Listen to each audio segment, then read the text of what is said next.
Provérbios capítulo 24, versículos 23, 24 e 25. Na versão Almeida Revista Atualizada diz assim: são também esses provérbios dos sábios: parcialidade no julgar não é bom. O que disser o perverso, tu és justo pelo povo, e será maldito e detestado pelas nações, mas os que o repreenderem se acharão bem, e sobre eles virão grandes bênçãos. Na versão Almeida Corrigida diz assim: também estes provérbios são sábios: ter respeito a pessoas no juízo não é bom.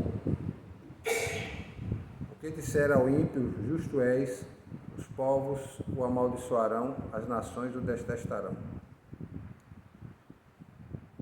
Na linguagem de hoje diz assim: estas coisas também foram ditas por homens sábios. O juiz não deve favorecer ninguém. Se ele declarar inocente um homem que é culpado, será amaldiçoado e odiado por todos. Porém, os juízes que castigam o culpado receberão bênçãos e gozarão de boa fama. Na linguagem Bíblia Viva, diz assim: aqui estão alguns outros provérbios escritos pelos sábios. É errado tomar partido quando se julga um caso, seja em favor do pobre ou do rico. Quem diz ao perverso, você está livre porque é inocente, será amaldiçoado e desprezado por muitos povos. Mas o juiz honesto, que condena o perverso conforme a justiça, será amado pelo povo e abençoado por Deus. Na linguagem dita contemporânea,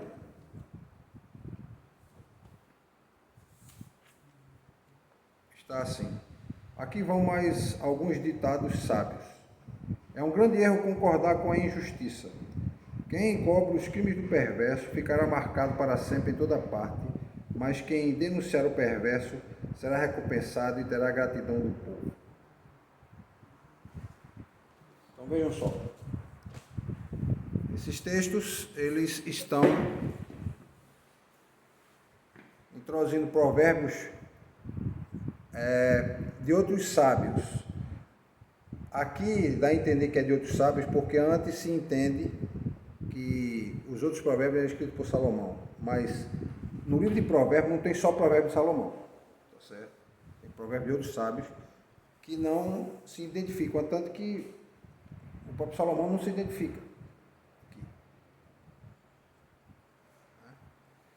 Aí se diz assim, como por exemplo, versículo 20, no capítulo 25, começa: são também esses provérbios de Salomão.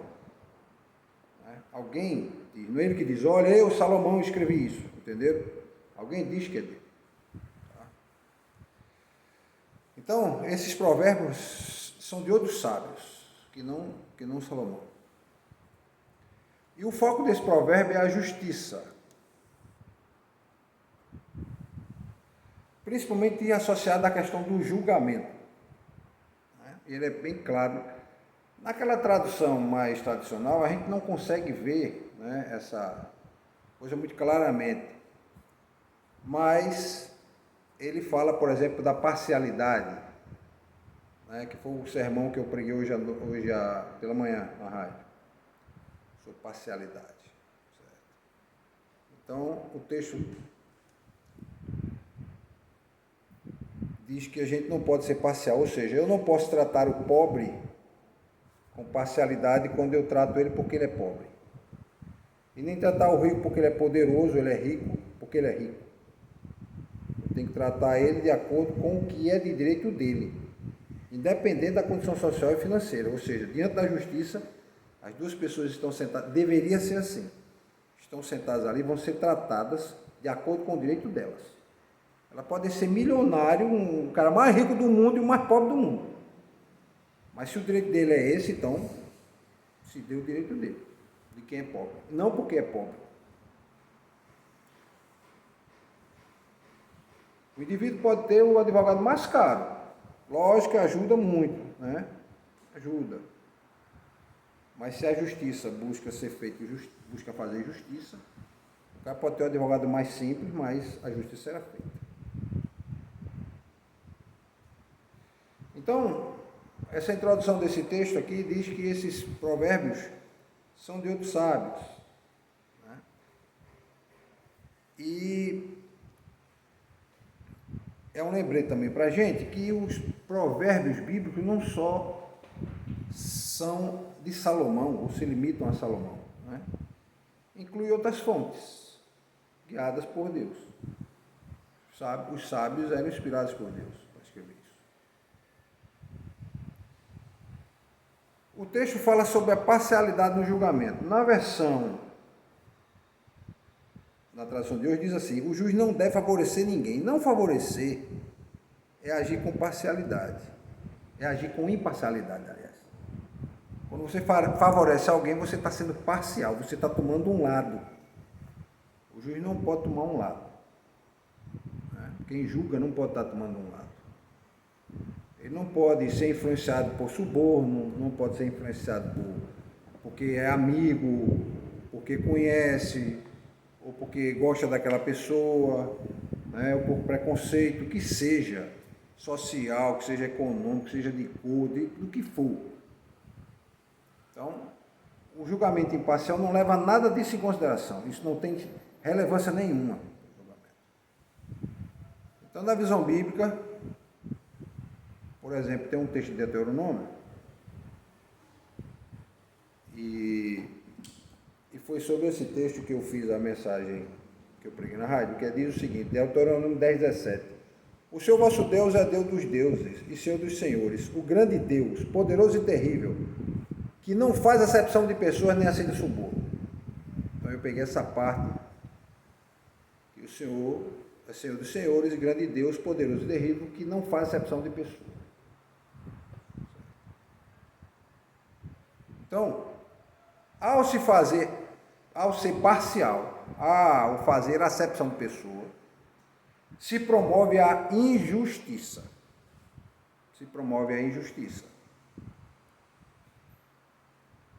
A parcialidade é ser parcial, ou seja, ter um lado, na maioria das vezes está envolvida a corrupção. E a gente tem casos aqui no Brasil de juízes a desembargadores, né, e está correndo um processo agora no STF, de juízes e desembargadores, e dizem que até ministros e tribunais superiores estão envolvidos. Eu não duvido, né? Não tem como provar, porque o ser humano é falho, o ser humano erra, e uns mais do que outros, uns tendo consciência ou não. Então, o indivíduo está lá numa posição daquela, e ele pode ser corrompido, porque há muitos interesses em jogo com muito dinheiro envolvido. E um suborno para alguém que tem lá uma causa de R$1 bilhão, ele der 10 milhões de reais, para quem vai julgar, vai fazer uma grande diferença na vida. E para quem está com 1 bilhão em jogo, não é quase nada que está sendo perdido, em vista do que ele está podendo perder muito mais, né? Ou até mais, né? Até mais. Tem casos de bilhões, 5 bilhões, 10 bilhões sendo julgados. E as pessoas são tentadas, né, a tentar subornar, tentar ganhar a causa dessa forma. E isso não é muito raro acontecer. Não era para acontecer, mas infelizmente pode acontecer. Então, o juiz, a justiça dá aquela ideia de que é dar a cada um que é devido. Fazer justiça é isso, dar a cada um que é devido. Se a pessoa tem aquele direito, se faz justiça dando o direito àquela pessoa. Também, se ela tem uma obrigação a cumprir, a justiça é feita quando ela cumpre aquela obrigação. Então, ter imparcialidade no julgamento é uma característica de Deus. Temos vários textos. Temos texto de Paulo, temos texto de Pedro, temos texto de Isaías, dizem que Deus não faz acepção de pessoas. Certo? E Deus é justo. Por quê? Sendo justo, ele não tem como fazer acepção de pessoas. Então, o reflexo para nós que somos imagem de Deus, que é o que eu vou pregar hoje à noite aqui, a ideia de que a imagem de Deus colocada no homem traz a ele alguns direitos e alguns deveres.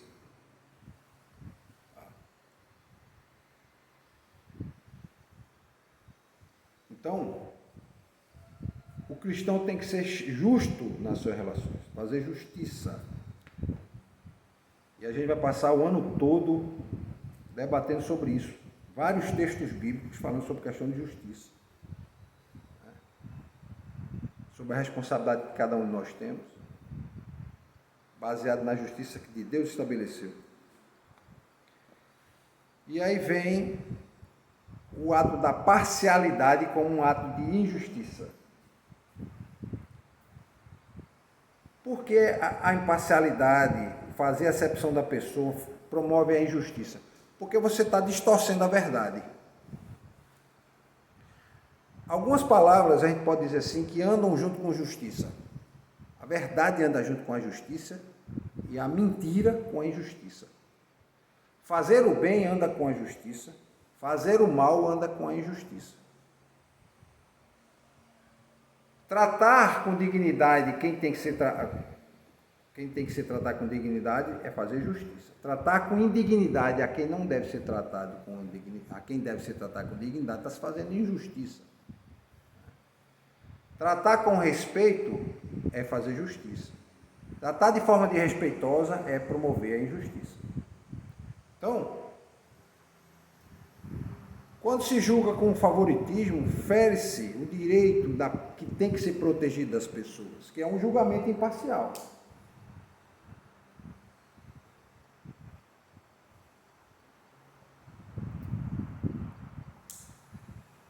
E o que é a imparcialidade? Por que a imparcialidade é importante no julgamento? Porque ela protege os mais vulneráveis, os mais pobres, os que têm mais dificuldade de promover até a própria defesa dele mesmo. Então a imparcialidade protege e evita que alguém que tem poder, e aí pode ser o Estado, pode ser uma pessoa, pode ser uma organização, pode ser até a própria justiça mesmo, o judiciário, um poder, né, que é usado para oprimir a outra pessoa. Então quem julga